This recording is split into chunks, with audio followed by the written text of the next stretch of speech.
My boss would often ask me to take out his trash, since it's a nice day outside and he can't be bothered. I'd smile, pretend I was too embarrassed about my job being so menial for someone in their position. It wasn't hard, we all knew each other here. In fact, everyone called him Uncle Joe, except me. He never liked that about me. I'm still not sure if it was because of the name or something else entirely. Uncle Joe loved to gloat when he'd buy expensive clothes and accessories during sales. The, "I can get this 50% off" conversation usually ended with him saying, "You should really get one too, you deserve a nice life." My internal response was always a mix of annoyance and curiosity. What is his obsession with flaunting wealth? Maybe it's just insecurity or an attempt to compensate for something. As the years went by, Uncle Joe would often borrow from me at work parties. He'd promised to pay back double on payday, which he claimed came earlier than anyone else due to some special deal only his company offered.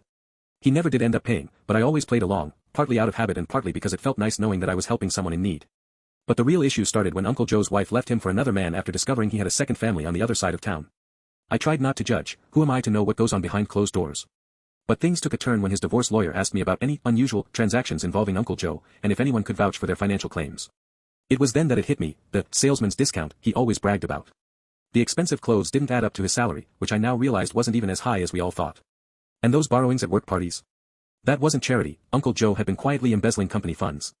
I couldn't bring myself to rat him out initially, fear of being next, perhaps.